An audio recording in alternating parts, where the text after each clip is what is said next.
কি সমস্যা আপনাদের? আমাদের কারেন্ট নাই, আমাদের মেন সমস্যা এখন আমাদের কারেন্ট নাই, আমাদের কারেন্ট দিতে হবে।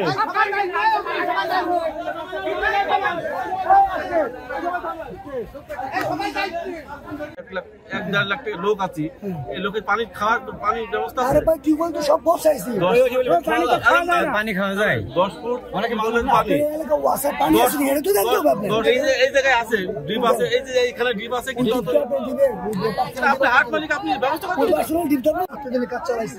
একটু মানুষ মরে কি কাজ করবে কিনা এটা কোনোভাবে সম্ভব, কোনোভাবে সম্ভব যেভাবে বৃষ্টি হয়েছে আপনাকে দেখতেছে। তারপরে আমাদের কিভাবে সাপোর্ট দিব, আজকের মধ্যে ক্লিয়ার যেভাবে সাপোর্ট দিতে এখানে নাই। আমাদের সমস্যা শুক্রবার দিন আমরা পাইছি, মানে আমাদের পাইছি, পরের থেকে আমরা কাজ শুরু করছি। তারপর আজকে সোমবার না দুই দিন আমরা দুই দিনে ভাই আমরা হয়তো সিটি কর্পোরেশন আপনি সিটি কর্পোরেশন আমাদের পারমিশন দিতে পারতো দুই দিন, তাহলে আপনি আমরা সর্বোচ্চ চেষ্টা করতেছি, সর্বোচ্চ চেষ্টা করতেছি। আপনারা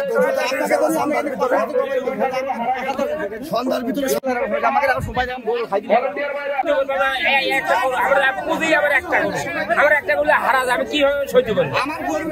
আমার আন্দার কিছু দেখা যায় একটা কাস্টমার আমি ভয়ে গরু বিক্রি করতে পারি না, কারণ গরু আছে যেহেতু গরু চিন্তাই হইব না।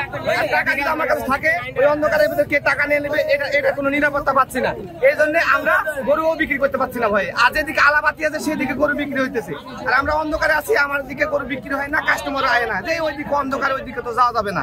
তাহলে অন্ধকারে যদি আমরা এভাবে ঈদ পর্যন্ত পার করে দিই তাহলে তো আমাদের গরু বিক্রি হবে না।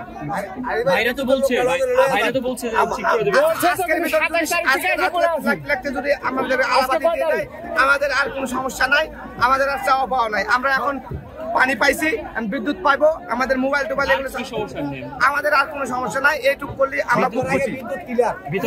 আমাদের এখানে কারেন্টের লাইন দিয়েছে কিন্তু কারেন্ট দেয় নাই, আমাদের কারেন্ট দিই নাই, লাইট আবার কোন দেবে? কি সমস্যা হচ্ছে আপনাদের? আমরা আজ 8 দিন আইছি, আজ 8 দিনের ভিতর আমাদের কোনো নিরাপত্তাই তো নাই, কারণ দিই নাই। ঠিক আছে, আমাকে শুক্রবারে হোক, আমরা রাত্রি তাকে খুব অনুরোধ বিনোরোধ করলাম, তারপরেও আমাকে লাইনটা দিল না। কেন দিল না?